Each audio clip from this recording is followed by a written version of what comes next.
After curbing Gary's wheel yesterday, I should probably avoid driving cars like that in the snow.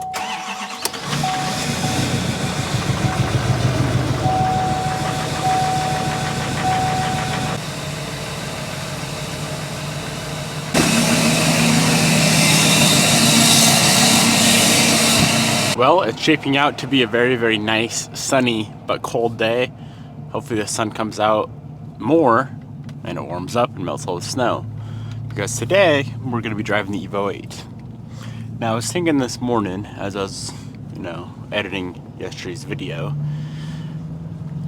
about not having wild expectations when building cars like this. Of course, it's very easy to get pissed off in the moment when something doesn't go right, but then I had to remind myself and remember that every single bolt on this entire car at one point was removed by me. And the fact that it's complete and it was back together, and we had a total of, 2 leaks, cam seals, and rear main. That's not a bad rate. It sucks, but if you just have realistic expectations that you're a human, you're gonna make mistakes. The manufacturers can make mistakes on the parts, which will cause failures, stuff like that. Then it makes it a lot more bearable when stuff goes wrong. Now, if you expect that you're a perfect person and a perfect human and everyone else is perfect and nothing's ever gonna go wrong, and then something goes wrong, then it makes you a lot more pissed off. That's how I used to be in the past. And I still am like that in the moment when stuff goes wrong. I'm like, what the heck? I know I did it right, but at the end of the day, I'm just a goon who's trying to figure out how to build cars. So I don't know if that's gonna help any of you guys out this morning or not. Thinking about it like that helps me out, so it might help you out. All right, let's wait for these rod bearings to come in. Hopefully FedEx comes early. Come on, CRV, can you make it up the hill? And then, yeah, slap the rod bearings in, pan goes on, downpipe, the starter. Ooh, may have to click. I'm stuck in the middle of the road. I'm gonna have to click here in 4. Oops. Intake manifold and some fluids. And we'll be chilling. Well, boys, look what we have here. Judging by the box, you'd think it's something cool, because it's a big box.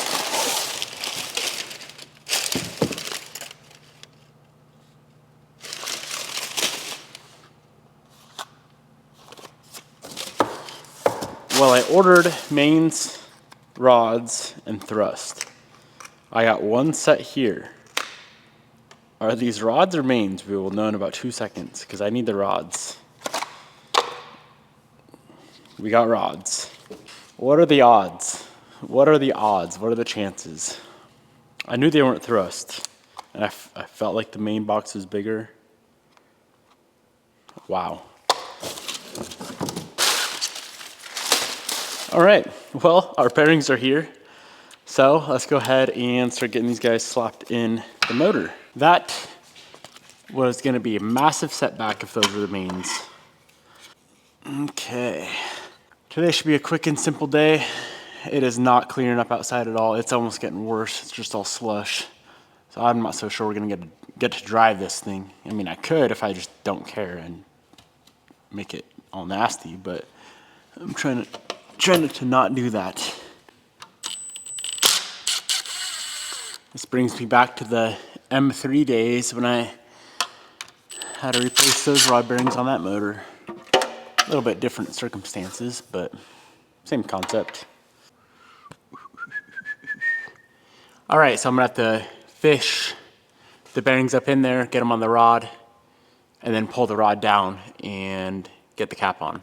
It's gonna be fairly easy. I'm not stressing at all.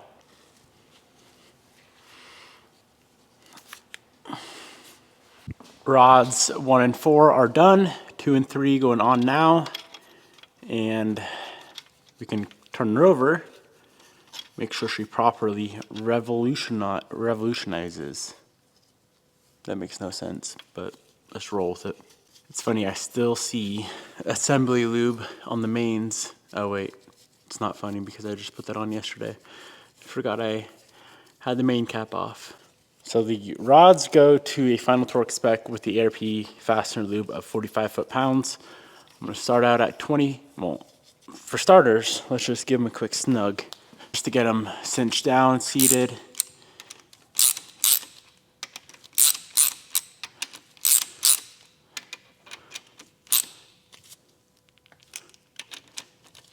Okay, there's that.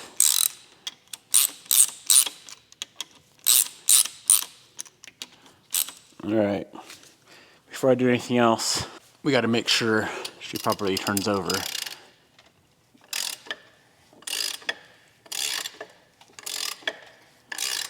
All right, plugs are out, thankfully, so it's easy to turn over. Gonna start it with 20 foot-pounds, go to 45 foot-pounds, and we can do the pickup and baffle.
Quick little cleanup on this oil pan.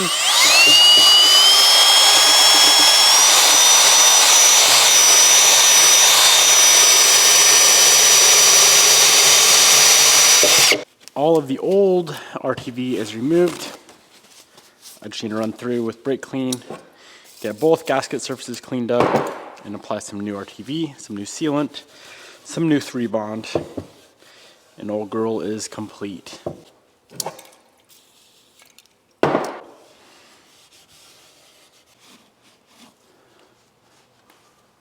I like to go around at least 3 times just to make sure it's perfect. If there's any black on the rag at all, I'll clean it again. I hate leaks. Here we got some, it's made by Liquid Bond or 3-bond, but it's a Nissan product 1217H.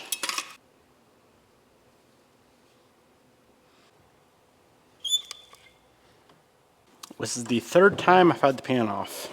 First time to build the motor, second time to do the AN fitting for the oil return on the turbo. 3rd time is the charm.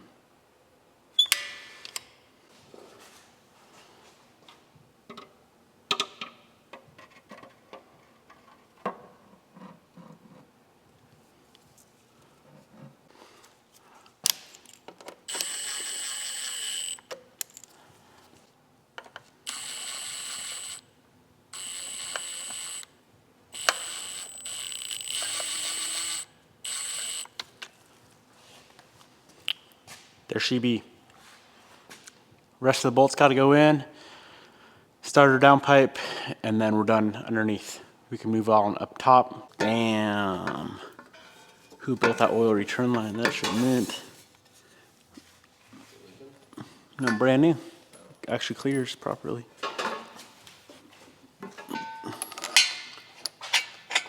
So everything underneath the car is all finished up. I'm very, very happy with the new turbo return line that I built. It is perfect. No weird kinks, no weird angles.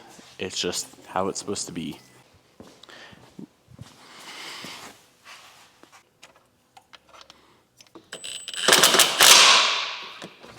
Let's toss in our fluids. Gear oil in the trans. T-case oil. I'm gonna do the T-case the same way I did last time through the vent tube. It takes longer, but I really appreciate how clean it is. It doesn't really take longer, you you put the fluid in and you go do something else for a sec. It's really not that bad. She has all the fluids besides coolant.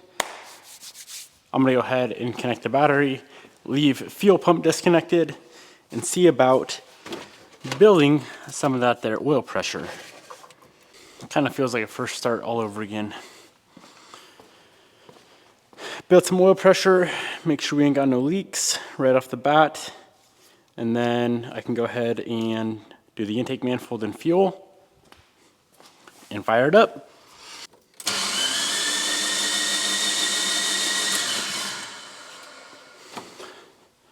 Is that rear main leaking yet?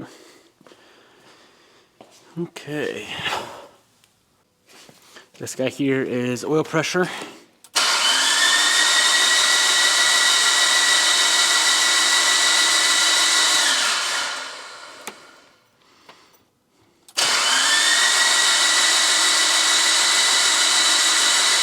Come on, girl. Give me something. It's always easier to do this with the plugs out. So it'll crank quicker.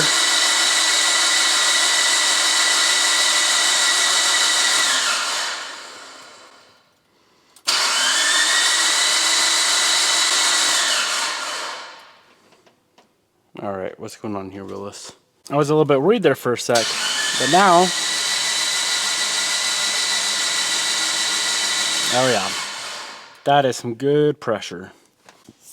I might go drive this thing later when it freezes over. Unfortunately, I won't drive it far. Driving an unaligned car on ice probably isn't the smartest thing in the world, but I might take it around the block. I don't know. I'll see how I feel at the moment.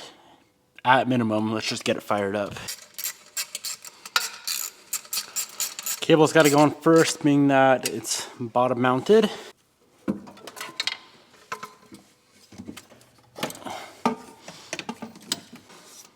Done. We have 2 critical components left, and we are ready for the first, well, the restart of the Evo. We need our plugs and our coil packs. I would be lying if I didn't say I was a little bit anxious.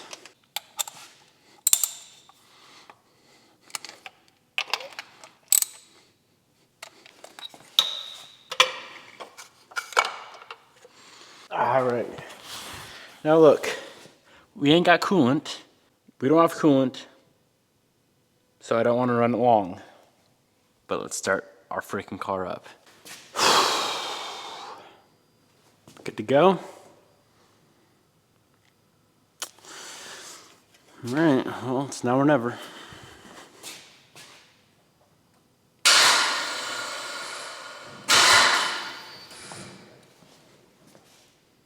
Fuel pressure is built already.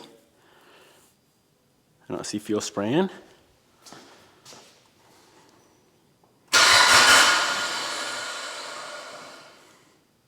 Okay, let's do it.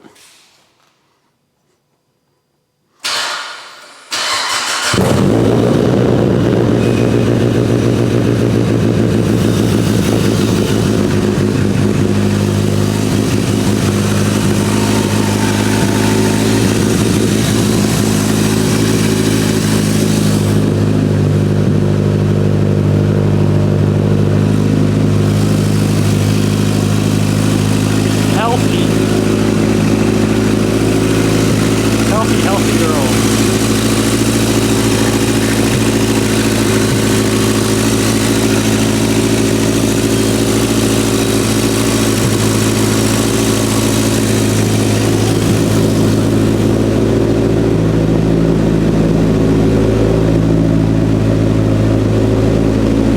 PSI of oil pressure. Like I said, we ain't got no coolant in it right now. But man, oh man, that feels good.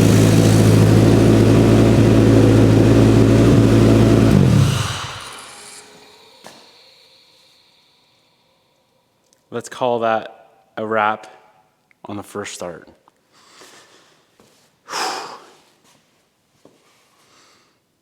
Do I dare lift it up in the air and take a peek at that rear main? suppose I probably should. Now, of course, leaks are more prominent after the engine runs for a while, gets warmed up, oil gets thinner, and then it may start leaking. But let's hope and pray that is not the case. Now, I know I've only ran this thing for a split second, but I'm gonna pop this filter and I'm gonna cut it. Just because I'm worried.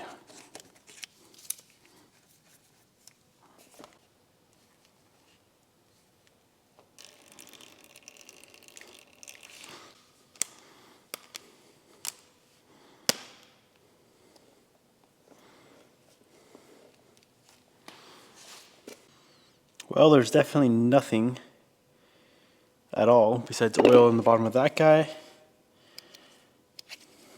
Now, like I said, this thing, I mean, you guys heard it, it was only ran for maybe 45 seconds. So I wasn't expecting much, but it's nice to see nothing at all. I like that. And for $7, that's going to make me sleep better at night.